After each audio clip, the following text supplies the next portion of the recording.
निकी heli का कहना है कि एज एम्बेसडर, मैं कोट कर रहा हूं एक न्यूज़पेपर के एडिटोरियल में, कहना है कि एक पाई पाई के लिए मैं पाकिस्तान को मोहताज कर दूंगी, एक पाई पाई के लिए। कल मुझे एक साहब पूछ रहे थे शुड इंडिया हेल्प पाकिस्तान, तो मैंने साफ कहा कि अगर हेल्प करे तो पैसे ना दे, वो तो बॉर्डर क्रॉस करने से पहले गायब हो जाएंगे।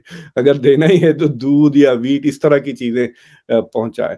निकी बहन बिल्कुल ठीक चल रही है, सब काट दो, नल ऑफ कर दो, इनका नल बंद कर दो, ये बहुत चैचे पैपे करता है। चाइना का भी बंद करो। आईएमएफ ने कहा है कि आप अपने अमीरों के ऊपर टैक्स लगाएं और गरीबों को रिलीफ दें। ये दर जो जागा है ये हमारी एलीट को नहीं जागा, ये आईएमएफ को जागा है। कमाल देखिए आप जरा, वो आईएमएफ सुबह शाम गालियां देते हैं कि अगर आप मुझसे 1 करोड़ बार पूछें कि will you like to be an Indian Muslim और ए पाकिस्तानी हिंदू, मैं 1 करोड़ बार आपसे यही कहूंगा, I would prefer to be an Indian Muslim. इसमें कोई there is no hesitation at all. हम लोग बहुत प्राउड फील करते हैं कि वी आर इंडियंस, और आज इंडिया ने जो भी निर्णय लिया है वोट के मुद्दे को लेकर के, वो वर्ल्ड पीस के लिए लिया है, पूरी दुनिया के पीस के लिए लिया है। रशिया ने हमारी तब हेल्प करी थी जब दुनिया ने हमारी हेल्प नहीं करी थी। Russia stood with India when the world was against India, when America was standing against India, when the West was standing against India. Being a Muslim in India is even better than being a Shia in Saudi Arabia or a Sunni in Iran. ये अगर हमारे India के साथ relation अच्छे हो जाते हैं तो हमारी फौज पे जो बजट है वो कम हो जाएगा, वो हम पे लगेगा, सेहत पे लगेगा, तालीम पे लगेगा, इन चीज़ों पे लगेगा, ना कि सारा ये फौज पे जो लग रहा है बजट। अल्हम्दुलिल्लाह, funds 700 million received today by State Bank of Pakistan from China Development Bank.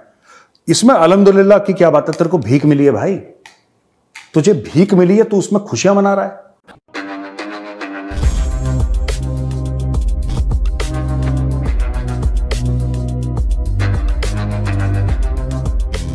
नमस्कार दोस्तों, पाकिस्तानी मीडिया हमेशा से अपने हर एक नाकामी का इल्ज़ाम भारत के इंटेलिजेंस एजेंसी रॉ को देता है। जब भी पाकिस्तान में कोई टेरर अटैक होता है तो पाकिस्तान हमेशा से कहता है कि ये पक्का रॉ की साजिश ही होगी, लेकिन पाकिस्तान की भूखमरी और भीखमंगी वाली हालत को देख करके हमारे raw officer AS dollar sir ने कहा है कि ये साल के आखिरी होते होते भारत पाकिस्तान को कोई रिलीफ एड प्रोवाइड करने जा रहा है ताकि पाकिस्तान की हालत थोड़ी ठीक हो सके। और दोस्तों, दूसरी खबर ये है कि रिसेंटली फ्रांस, जर्मनी और काफ़ी सारे वेस्टर्न कंट्रीज़ भारत को रिक्वेस्ट कर रहे थे कि भारत UN में रशिया के खिलाफ वोट करे, लेकिन भारत ने रशिया से अपनी दोस्ती का मिसाल दिखाते हुए रशिया के खिलाफ UN में वोट नहीं किया। अब भारत ने अब्सटेन किया है और यह डिसीजन भारत का वर्ल्ड पीस के लिए एकदम परफेक्ट है, जिससे पूरी दुनिया को 2 अलग अलग भाग से टूटने से बचाएगी। तो चलिए दोस्तों, आगे इस पर पाकिस्तानी मीडिया का रिएक्शन देखते हैं। निकी हेली जो प्रेसिडेंट के लिए खड़ी हो रही हैं, वो भारतीय मूल की हैं, इंडियन अमेरिकन हैं, और उनका ये कहना है, निकी हेली का कहना है कि एज एम्बेसडर, मैं कोट कर रहा हूं, as ambassador I strongly supported President Donald Trump's decision to cut nearly $2 billion of military aid to Pakistan because that country support terrorists who kill American troops. ठीक है जी। It was a major victory for our troops, our taxpayers and our vital interests, but it didn't go nearly far enough. We have still given them way too much in other aid. As president, I will block every penny. ये लिख के दिया है उसने एक newspaper के editorial में, कहना कि एक पाई पाई के लिए मैं पाकिस्तान को मोहताज कर दूंगी, एक पाई पाई के लिए।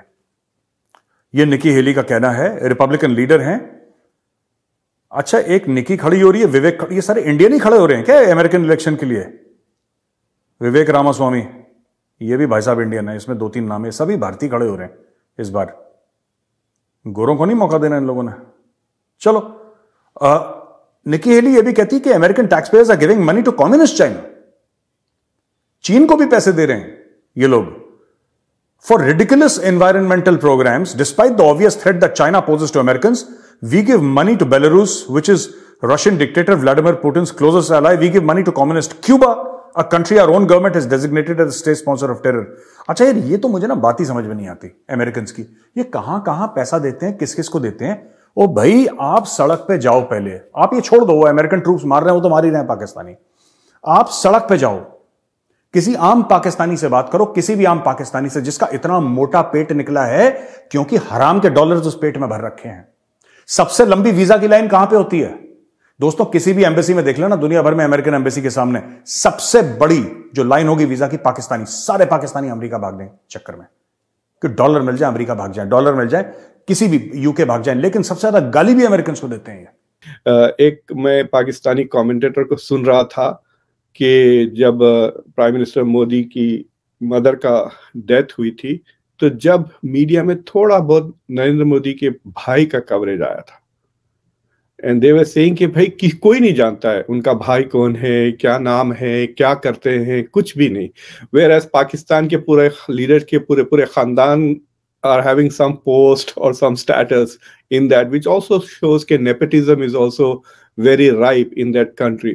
तो ये जो constant contrast हो रहा है खासतौर से सोशल मीडिया पर, यूट्यूब चैनल्स पर, और इंडिया में एक बहुत इंटरेस्टिंग डेवलपमेंट ये हो गया है कि YouTube is now feeding main stream media. एक साहब कह रहे थे कि इंडिया में करप्शन भी अगर होता है तो पैसा इंडिया में ही रहता है, ये नहीं कि लोग इंडिया से पैसा बाहर जाके यूरोप में मकान वगैरह अपार्टमेंट रहेगी, वो इंडिया में ही सर्कुलेट कर रहा। So in that sense it is even India's corruption is not hurting India as much as Pakistan corruption, जहाँ एलिट बेसिकली मुल्क को लूट लेती है, you know. And going back, कल मुझे एक साहब पूछ रहे थे शुड इंडिया हेल्प पाकिस्तान, तो मैंने साफ कहा कि अगर हेल्प करें तो पैसे ना दें, वो तो बॉर्डर क्रॉस करने से पहले गायब हो जाएंगे। अगर देना ही है तो दूध या वीट इस तरह की चीजें पहुंचाएं। सो आई हैव अ फीलिंग कि Pakistani people are now realising कि India has done well in the last 20 years because of the leadership, और वो चाह रहे हैं कि नरेंद्र मोदी जैसा उनको लीडर मिले। They see stability in India, they see growth in India, और most importantly they are beginning to see कि अरे मुल्क में ऐसे भी लीडर्स हो सकते हैं जो मुल्क की बेहतरी चाहते हैं, which is like an अजूबा उनके लिए। नेबर्स के साथ अगर रिलेशन बेहतर हो, जिसमें इंडिया आता है, जिसमें ईरान आता है, जिसमें अफगानिस्तान से हम कोयला ले सकते हैं, चाइना आता है, इनके साथ रिलेशन बेहतर हो तो हमें दूसरे मुल्क जाने, बाहर मुल्क जाने की जरूरत पड़े या ना? नहीं पड़ेगी। उसकी वजह ये है कि इंडिया जो है ना वो चाय की भी बहुत बड़ी मंडी है, उसके बाद बहुत बड़ा मुल्क है, हर चीज़ उनके पास अवेलेबल है। एक तो हमारे नज़दीक भी है, आधे घंटे का रास्ता है। उनके साथ अगर हमारी ट्रीट शुरू हो जाए तो हमारे पाकिस्तान के जो हालात हैं, माने कि सब्ज़ी वगैरह है और जो चीज़ें हैं वो सब के रेट नीचे आ जाएंगे, सबके रेट नीचे आ जाएंगे। अभी इंडिया की जो रॉ की एजेंसी है, इंटेलिजेंस एजेंसी, उनके मुताबिक, उनके एक्स चीफ के मुताबिक कि शायद इंडिया के जो प्राइम मिनिस्टर नरेंद्र मोदी हैं वो इस साल 2023 के एंड पे पाकिस्तान के साथ बेल आउट पैकेज करें। आपको लगता है कि ऐसा पॉसिबल है, मतलब कि इस साल के एंड तक, मतलब इतनी जल्दी रिलेशन बेहतर हो जाएंगे, इतनी जल्दी वो हमें कुछ हेल्प करेंगे, ट्रेड की हवाले से बात चलेगी, पॉसिबल है? भाईजान ये तो हमारी ज़रूरत है, इंडिया को हमारी ज़रूरत नहीं, वो बहुत बड़ा मुल्क है। अगर हमारे ताल्लुक, अब देखिए ना चाइना की और उनके आपस में लड़ाई थी, लेकिन उसके बावजूद उनके पता नहीं कितने 100 अरब डॉलर में उनका कारोबार हो रहा है। अगर इनके साथ हमारे रिलेशन अच्छे हो जाएं तो हमारे पाकिस्तानियों के लिए ये बहुत मुफीद है, बहुत मुफीद है। आम पाकिस्तानी को ये बात क्यों नहीं समझ आती? क्यों हमें अभी भी, मैं आपको बता दूं, शायद ये जो लोग सुन रहे हैं इनमें से किसी को पता हो या ना पता हो, अभी भी प्याज की बात कर लें, खासतौर पे मेडिसिन की बात कर लें, इंडिया की मेडिसिन पाकिस्तान में यूज हो रही है। इंडिया की जो मार्केट है ना, इंडिया की जो मार्केट है मेडिसिन की, वो पूरी दुनिया में सप्लाई कर रहे हैं। मैं वही कह रहा हूँ, अभी लोगों को ये पता है कि शायद ट्रेड जोन सी है, वो क्या नाम लेते हैं, बंद है, तो कोई चीज अभी भी मेडिसिन इंडिया से आ रही है, वो पहले दुबई जाती है, दुबई से, तो डायरेक्ट क्यों नहीं ले? सर कई चीजें ऐसी हैं, अब जो है सब्ज इलायची है वो पहले सीधी आती थी, अब दुबई से पाकिस्तान आ रही है, उसका रेट 10,000 रुपए kg है। 10,000 रुपए? आपका तो बिजनेस है, बिजनेस है, इसलिए मैं बता रहा हूँ। इस यही बात है कि चाइना के साथ हमारे ताल्लुकात अच्छे हो जाएं, ईरान के साथ हो जाएं, पेट्रोल भी सस्ता मिलेगा, गैस भी हमें सस्ती मिलेगी, हर चीज़। रूस के साथ हमारे ताल्लुकात अच्छे हो जाएं। इमरान खान ने तो कोशिश की है, लेकिन हालात ऐसे हो गए कि वो भी मुआहदा हमारा कैंसिल हो गया। तो इंडिया में जो सेक्युलरिज्म है उसका मतलब, इंडिया में अभी भी आप सेफली कह सकते हैं कि 80-85% of the population is very secular, बहुत ज्यादा सेक्युलर है। और जो हिंदू नेशनलिज्म भी है उसको अगर आप सिंपैथेटिकली देखें तो यू कैन से कि 1000-1500 साल के बाद हिंदू समुदाय को एक अपॉर्चुनिटी मिली कि वो अपनी जमीन पर, अपने मुल्क पर ऐसे सिस्टम्स एस्टैब्लिश करे जो वो खुद करना चाहते हैं, जो कई सालों तक वो नहीं कर सके थे। So you could explain कि जो इंडिया में जो सेक्युलरिज्म को थोड़े बहुत डेंट्स लगे हैं because of rise of Hindu nationalism, it is not because they are trying to undermine secularism, but it's because they are trying to recover Hindu pride. I fully understand that. So for example, मुसलमानों के पास मक्का है, उसको इतना celebrate किया जाता है, Christians के पास रोम है, उसको सेलिब्रेट किया जाता है. So Banaras should also have the same global status. There is nothing wrong with it. और अगर अब मौका मिलता है हिंदू समुदाय को कि they will invest in Banaras, make it a global holy city, that is fine. But जो सेक्युलरिज्म है इंडिया के, it gives people equal opportunity. आप अभी भी देख लें, there are Muslims medical schools, Muslim engineering schools. मैं पूरे इंडिया की बात नहीं कर सकता हूँ, लेकिन मैं हैदराबाद की बात कर सकता हूँ. There are at least 2 engineering colleges which were established by Muslim minority का है, और 2 मेडिकल स्कूल्स हैं. एक तो ओवैसी साहब खुद चलाते हैं, डेक्कन मेडिकल कॉलेज, विच पिछले 15-20 साल से इतने डॉक्टर्स प्रोड्यूस कर दिया कि अमेरिका में खुद डेक्कन मेडिकल कॉलेज के 250 डॉक्टर्स हैं, उनके जो अलमनाई एसोसिएशन है. So we are performing. मैं तो कहता हूं कि समटाइम्स इट अपीयर्स कि the city of Hyderabad alone is out performing Pakistan when it comes to education.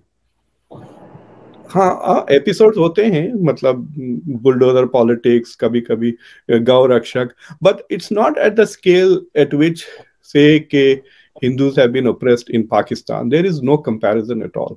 मैं ये बात पहले भी कह चुका हूं एक पाकिस्तानी शो पे, एंड मुझे आपके शो पे दोहराते हुए कोई हेजिटेशन नहीं है कि अगर आप मुझसे 1 करोड़ बार पूछें कि will you like to be an Indian Muslim और ए पाकिस्तानी हिंदू, मैं 1 करोड़ बार आपसे यही कहूंगा, I would prefer to be an Indian Muslim.